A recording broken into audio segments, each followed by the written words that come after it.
Assalamualaikum warahmatullahi wabarakatuh.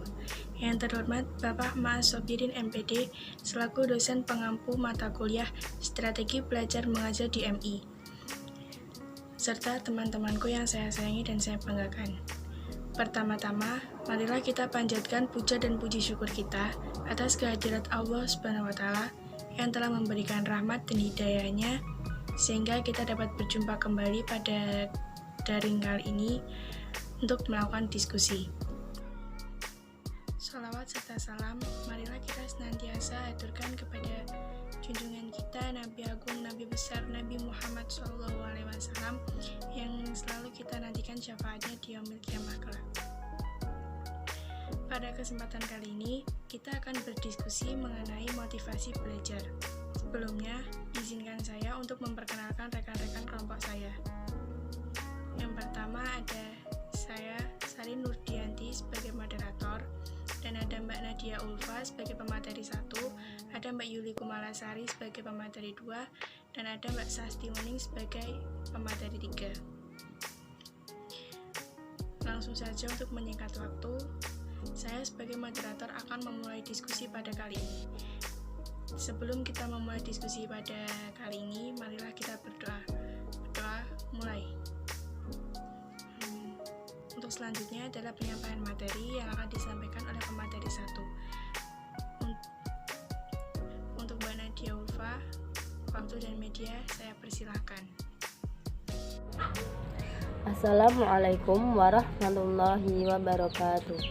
Perkenalkan, nama saya Nadia Ulfa dengan NIM 20106051026. Di sini saya sebagai pemateri 1 dari kelompok 4 ingin menjelaskan sedikit tentang motivasi belajar. Yang pertama yaitu pengertian dari motivasi belajar.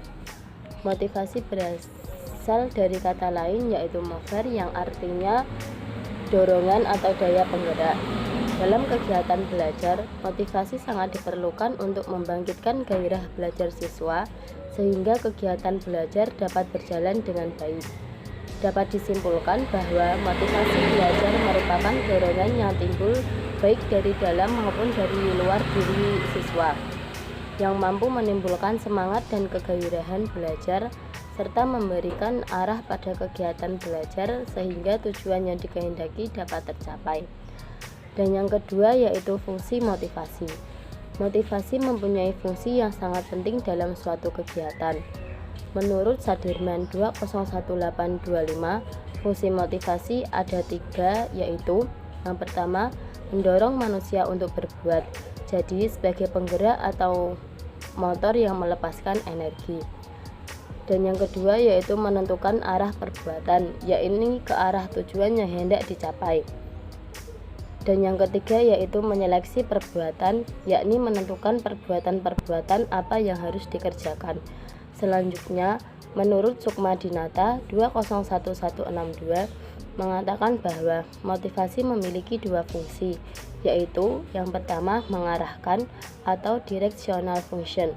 Dalam mengarahkan kegiatan, motivasi berperan mendekatkan atau menjauhkan individu dari sasaran yang akan dicapai.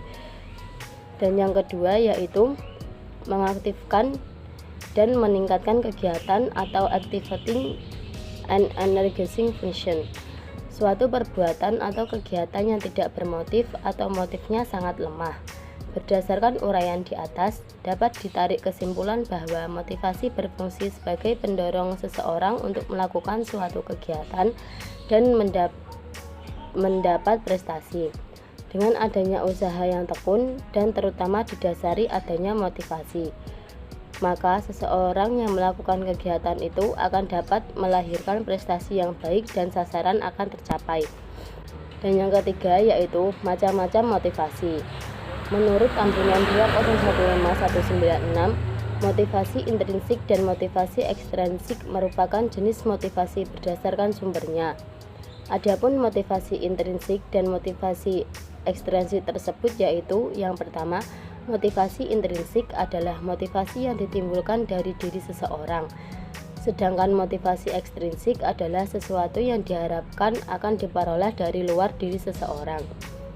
Adapun menurut Sudirman 201889 mengatakan bahwa motivasi intrinsik dan ekstrinsik adalah sebagai berikut. Yang pertama, motivasi intrinsik adalah motif-motif yang menjadi aktif atau berfungsinya tidak perlu rangsangan dari luar. Dan yang kedua, motivasi ekstrinsik adalah motif-motif yang menjadi aktif atau berfungsinya karena adanya rangsangan dari luar. Menurut pendapat para ahli di atas, dapat disimpulkan bahwa motivasi belajar yang ada pada diri siswa diantaranya motivasi intrinsik dan motivasi ekstrinsik. Motivasi intrinsik adalah motivasi yang timbul dari dalam diri siswa itu sendiri tanpa adanya rangsangan dari luar. Sebaliknya, motivasi ekstrinsik adalah motivasi yang timbul akibat adanya rangsangan dari luar diri siswa. Sekian materi yang dapat saya jelaskan. Kurang lebihnya saya mohon maaf. Saya kembalikan kepada Mbak Moderator.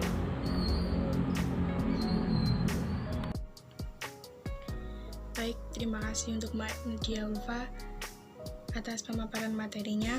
Untuk selanjutnya, penyampaian materi yang akan disampaikan oleh pemateri 2. Untuk Mbak Yuli Kumalasari, waktu dan media, saya persilakan.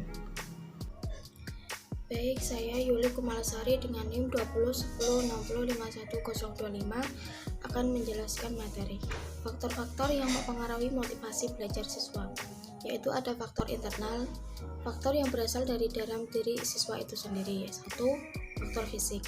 Faktor fisik merupakan faktor yang mempengaruhi dari tubuh dan penampilan individu. Faktor fisik meliputi nutrisi, kesehatan, dan fungsi-fungsi fisik terutama panca indera. 2. Faktor psikologis. Faktor psikologis merupakan faktor-faktor intrinsik yang berhubungan dengan aspek-aspek yang mendorong atau menghambat aktivitas belajar pada siswa. Faktor ini menyangkut kondisi rohani siswa. Yang selanjutnya yaitu faktor eksternal atau faktor yang berasal dari luar. Faktor sosial merupakan faktor yang berasal dari manusia di sekitar lingkungan siswa, meliputi guru, teman sebaya, orang tua, tetangga, dan lain-lain.